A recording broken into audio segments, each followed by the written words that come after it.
This evening, first, press freedom under fire. Journalists and opposition parties push back after new limits are imposed on media access to Parliament during the budget debate.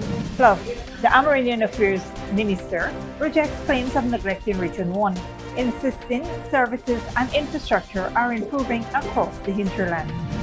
Also, government defends its response to the deadly Regent Street gas station explosion, detailing the support provided to affected families. Meanwhile, pay the price or lose your vehicle. Millions collected as authorities crack down on derelict trucks across Georgetown. And in the region, Medellín's remarkable transformation draws U.S. investment.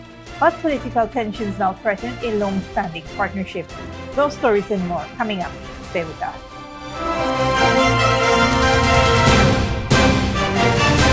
Welcome to this broadcast of Channel 2's Headline News Update for February 3rd, 2026. I'm Bibi Bacchus. Thank you for joining us. First up, Speaker of the National Assembly, Manzoor Nadir, has drawn sharp criticism after reinstating COVID-19 era restrictions limiting media access to the 13th Parliament, prompting outrage from journalists, press freedom advocates, and opposition parties. Reporters arriving at the Georgetown Conference Center on Monday for the opening of the 2026 budget debates were informed that only 5 journalists would be allowed inside the parliamentary dome at any given time. Media representatives were also required to present identification to receive one of the limited passes. Additionally, independent cameras were barred from the chamber, and media houses were directed to rely solely on footage from the Department of Public Information. The Ghana Press Association condemned the measures, noting that previous sit-ins accommodated up to 17 reporters and argued that reliance on DPI's online feed undermines transparency due to technical unreliability.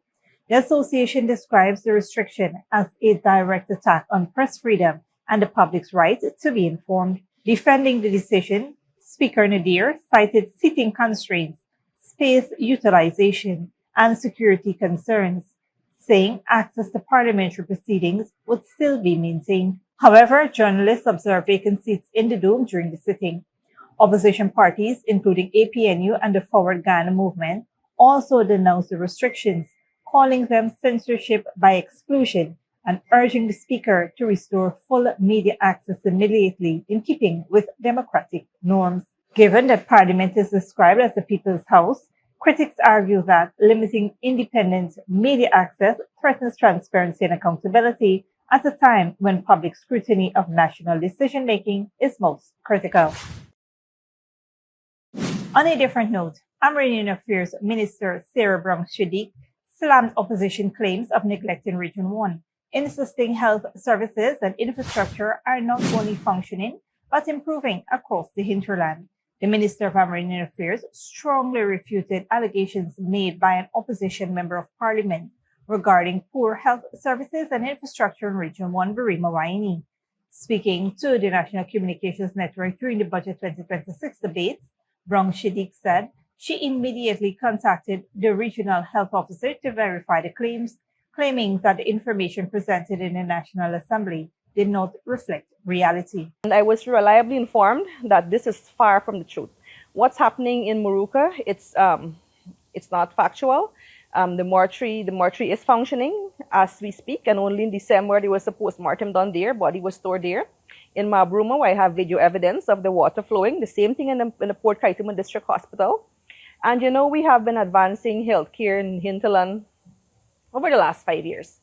Specifically, so Moruca, where I'm from as well, we would have seen there, we would have had begin the construction of a new hospital that is much similar to the Diamond Hospital, the Lima Hospital, and that facility will be expected to provide all of the services. The Amerindian minister said services have improved in those areas over the years and continue to improve. In the past, I've served as vice chairman for Region 1, and I've traveled extensively across the region. I've seen firsthand the development that would have happened. In about 5 years ago, when we were in opposition, there was the hospitals were short on drugs, no Panadol, or rather Panadol was the only thing that was there at the time. Every pain, anything you had was Panadol. There wasn't any other drug. There was only maybe one dentist needle in the entire region. I remember those times clearly. And so the reality on the ground today, it's far from what would have been said. where we are today, it's not where we want to be, but compared to where we were about 5 years ago, we're 100, maybe 1,000% better. And it's only going to get better with Budget 2026. The minister highlighted additional government investments, including $3 million for hinterland housing support programs and $1 million annually for sports development in 254 villages. Brown Shadiq emphasized that living conditions have dramatically improved compared to 5 years ago and assured that services will continue to expand under Budget 2026. She is scheduled to address the National Assembly today, day 2 of the budget debate. Moving on, the government has defended its response to the Regent Street gas station explosion, revealing that psychosocial and welfare support was mobilized immediately after the incident. Minister of Human Services and Social Security, Dr. Vindya Prasad, told the National Assembly on Monday that the government has provided this support to the families affected by the October 2025 Regent Street mobile gas station explosion within the first hour of the incident. The minister was responding to a question from opposition member of parliament, Sherry Duncan. As I ask this question, I just want to reflect on those who would have lost their lives on this dark and terrible day in our nation's history. October 26, 2025, Soraya Bourne lost her life tragically. Injured were Samantha Roach, Janika Ahupa, Yvonne Jones, Cydia McClintock, Richard Lord, and the pump attendant, of course, you know, Shondell Smith, and the one of the eyewitnesses, Andrew McCrae, and all the others who would have been part of this traumatic event, and us as a nation as well, as this matter winds its way to a conclusion in the justice system. Minister, can the Honourable Minister say what counselling and liaison arrangement, Mr. Speaker, were activated for the victims' families during and after the Georgetown gas station explosion, as I said, of October 26, 2025? The Minister of Human Services and Social Security said assistance was delivered through the Child Care and Protection Agency and the Difficult Circumstances Unit. Ministry officials conducted hospital visits to the injured victims and engaged affected families at their homes while maintaining ongoing communication with caregivers to monitor emotional well-being and post-discharge needs. She noted that although some families initially declined counseling, their decisions were respected in keeping with professional standards. Where challenges arose due to non-attendance, the ministry explored alternative arrangements, including school-based access to ensure that children could still benefit from psychosocial support in cases where behavioral and trauma-related concerns were identified. Referrals were made for specialized clinical assessment through the Ministry of Health system. The ministry remains committed to ensuring that the families have continued access to appropriate psychosocial or counseling support throughout the recovery and bereavement period. Meanwhile, Minister of Health, Dr. Frank Anthony, detailed the medical response at the Georgetown Public Hospital Corporation, noting that 7 patients arrived within 2 hours of the explosion. 4 were admitted, including 2 children, who required surgery, while 3 were treated and discharged. He confirmed that a 6-year-old child was pronounced dead on arrival. Stick around when we return. Success Housing Scheme advances as Minister Kroll reviews infrastructure work, and owners pay millions to reclaim trucks seized in the government's Derelict removal drive.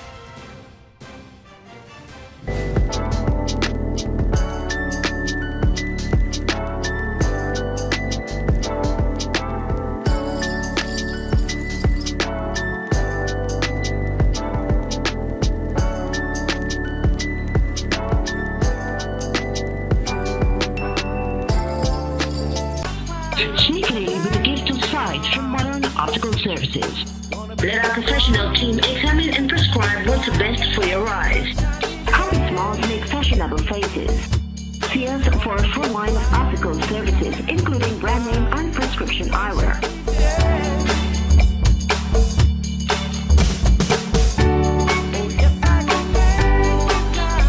Modern Optical Services.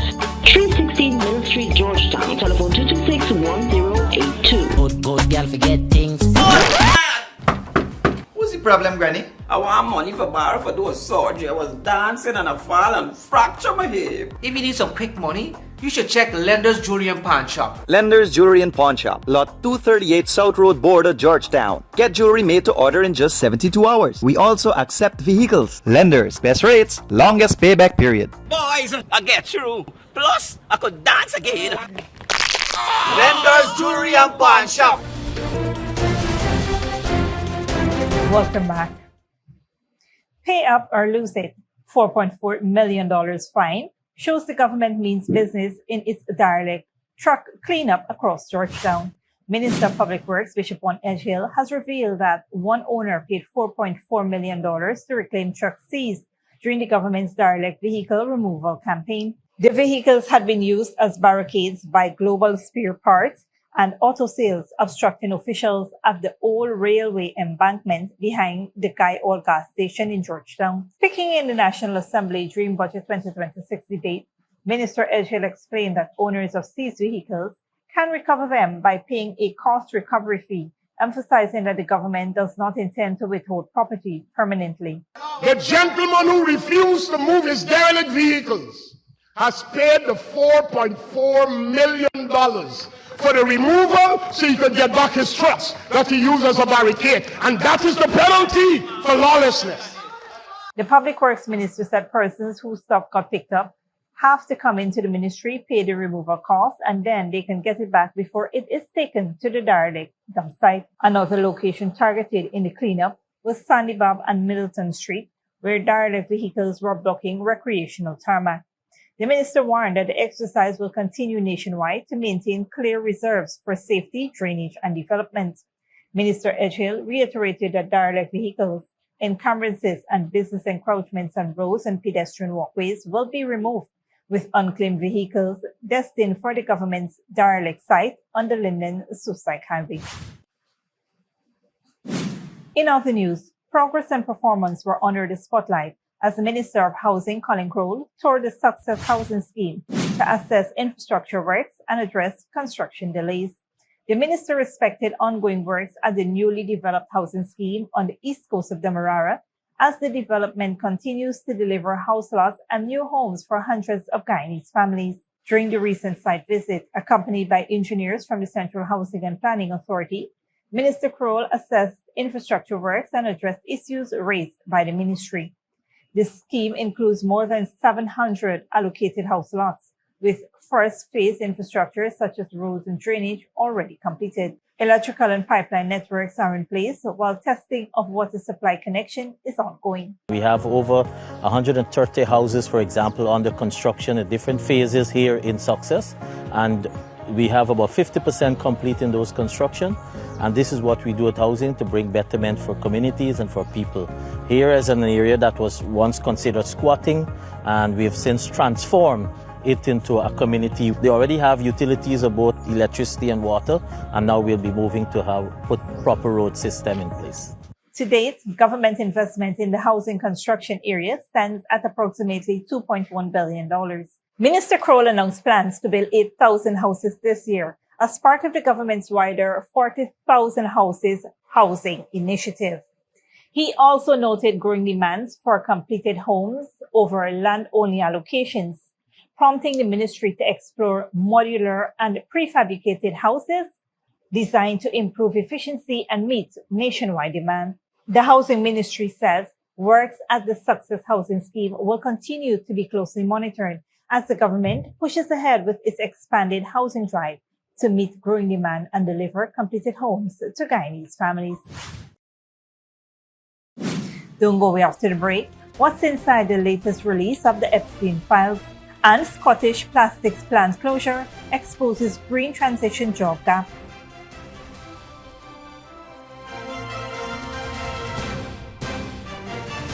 Good girl forget things.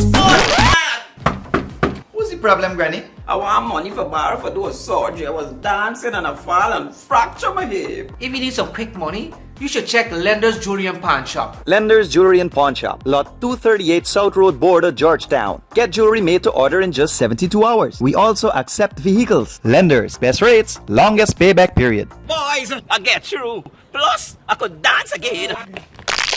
Lender's Jewelry and Pawn Shop. Sneakily with a gift of sight from Modern Optical Services. Let our professional team examine and prescribe what's best for your eyes.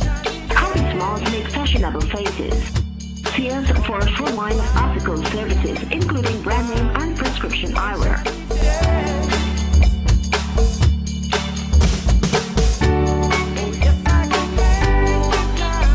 Modern Optical Services, 316 Middle Street, Georgetown. Telephone 226-1082. Welcome back. Now we take a look at what's happening in the region and around the world. Good evening, I'm Dominic Gittins. Tonight, Belize and Guyana signed new agreements to deepen cooperation across defense, education, and trade. Colombia's tie with the US faces growing strain. Millions of new Epstein file documents are released, and Scotland sees new job losses as green energy shift begins. We begin in the Caribbean. Belize and Guyana have signed multiple memoranda of understanding to deepen cooperation in defense, education, tourism, investment, and digital transformation following a state visit by President Irfaan Ali. Officials say the non-binding agreements reaffirm shared Caribbean values, strengthen security collaboration, expand education and tourism links, advance digital governance, and signal plans toward a bilateral investment treaty within Caribbean community frameworks.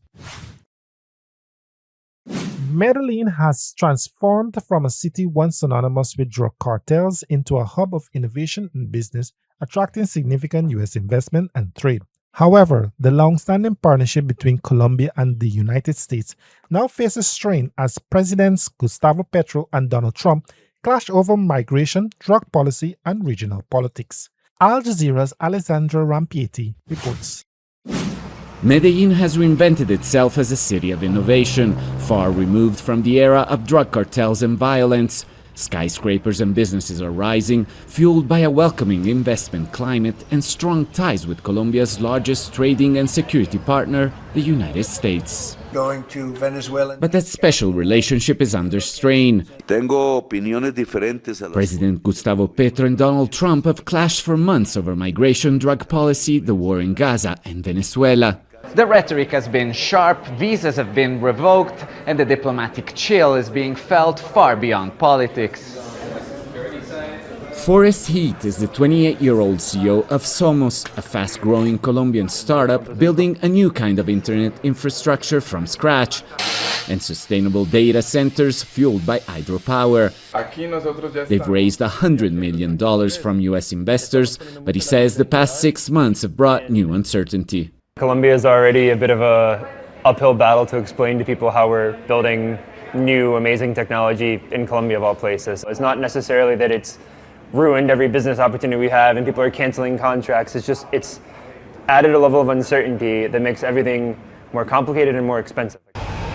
American firms are deeply rooted here. There are more than 650 U.S. businesses, millions of jobs depend on the relationship, and nearly 40% of foreign investment comes from the United States. A partnership that goes far beyond business. In the 1990s, US and Colombian forces worked together here to hunt down the infamous drug lord Pablo Escobar. Under Plan Colombia, Washington spent billions funding, training, intelligence services and operations against drug traffickers and armed groups. But over the years, the problem has not gone away. It has changed, as Colombia remained the largest producer of cocaine in the world. But getting rid of this cooperation would be detrimental to both countries. For many here, the equation is simple. Both countries depend on a partnership built over decades. I think for me, it's the message very clear that Colombia isn't just a place that's sending bad people and bad things. It's a place where we can build amazing stuff to work together with the US to make a brighter future for the Americans and for the Colombians. As Petro and Trump meet in Washington, decades of shared interests now face a new test, with repercussions that will be felt well beyond the White House. Alessandra Rampietti, Al Jazeera, Medellín. The latest release of evidence from the Jeffrey Epstein case has exposed more than 3 million pages of documents, including 2,000 videos and 180,000 images, implicating prominent global figures in their association with the late convicted pedophile. Al Jazeera's Carol Legg reports. Today we are producing more than 3 million pages, including more than 2,000 videos and 180,000 images. As the pages keep coming, so too do the shocking revelations, putting the world's most powerful and influential people under scrutiny for their dealings with the late convicted paedophile Jeffrey Epstein. Among the most politically sensitive material from the latest release, under pressure from Congress, photographs and records involving the UK's former Duke of York, Andrew Mountbatten Windsor, his former wife and a former cabinet minister. Correspondence with unexpected contacts, such as Norway's Crown Princess and Slovakia's National Security Advisor. He has since resigned. Ties to major business figures, including tech entrepreneur Elon Musk, billionaire Richard Branson, and Microsoft co-founder Bill Gates. And a name that appears thousands of times, Donald Trump. The US president is threatening legal action against Epstein's estate and Michael Wolff, the author who interviewed Epstein in 2017 and made claims about his ties with Trump, allegations he denies. Sue the Epstein estate? What do you mean? I guess so, because he was conspiring with Wolff to do harm to me politically. But the surprises aren't limited to personal connections. The release also highlights Epstein's global political reach, included reported attempts to recover billions in frozen Libyan assets. These revelations underline the global scope of his network and how deeply it intersected with elites worldwide. They've prompted calls for those involved to step down from office and for the former British prince to testify before a US congressional committee. Survivors' advocates have been sharply critical, arguing the disclosures lack transparency, restrict exposure, and fail to protect victims' identities. But those concerns are being overshadowed by mounting pressure for a complete release. The DOJ numbers keep changing. They say they collected 6 million pages, but they're only releasing 3. What happened to the other 3 million? What's in them? And finally, has every document that mentions the word Trump been released? Yes or no? We need answers. As questions mount and speculation grows, for many the latest dump of documents is a stark reminder that justice depends not on what is released, but on what remains sealed. Cara Legg, Al Jazeera. The British government sees the transition to green energy will create new employment opportunities, but for workers in Scotland, it is beginning with layoffs. Al Jazeera's Camille Derelict reports. It's the end of an era for this plastics plant in Scotland and for Colin Simpson, who's worked here for 6 years. He's being made redundant. Around 400 more jobs at Mossmoran are now at risk.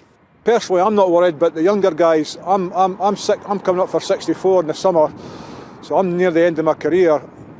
I've got a bit of money behind me, but the younger guys with families and that, I feel sorry for. Owner ExxonMobil blames high energy costs and environmental regulations. The UK has committed to reaching net zero emissions by 2050. But a union spokesman says the government hasn't properly thought out how to create new, greener jobs. These workers deserve a future and need a future to sustain their families. So I don't see a just transition. I don't see any evidence of it. And there is a lot of talk about it, and there has been for years, but it's never bore any fruit. It just hasn't. These plant closures have been described as a test case for what a fair green transition could look like. But workers here say that's a test the UK is failing. While the British government has announced the equivalent of over $12 million to support the local area over the next 3 years, right now there just aren't enough green jobs to make up the difference. The British Department of Energy Security and Net Zero told Al Jazeera, "Our clean energy mission will deliver the next generation of skilled, well-paid jobs across the country, with over 40,000 extra clean energy jobs expected in Scotland alone by 2030. Around 66,000 people are still employed in Scotland's oil and gas sector. Workers at Mossmoran can see their future across the estuary at Grangemouth, where refinery staff were laid off in April last year. Some have switched careers, others moved abroad. Many are still searching for work. For me, I feel it's not just a workplace that's been lost, I feel it's a massive thing, not just to this area, but for the country. And that's the thing that I'm sort of feel most disappointed and most depressed, I suppose I would say, about the closure of the site, is that real sense of pillar of the community, pillar of this area, and it's gone now. For decades, polluting industries were among the few ways to earn a high salary in some of Scotland's most deprived areas. Workers here say until clean energy delivers enough jobs, the green transition risks leaving them behind. Camille Nedelec, Al Jazeera, Mossmoran, Scotland. Thanks, Dominique. This brings us to the end of our regional and global news coverage. Up next is the 3-day weather forecast.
And that's it to be True Headline News for this Tuesday evening. As we take our leave, we invite you to follow us on Facebook and YouTube.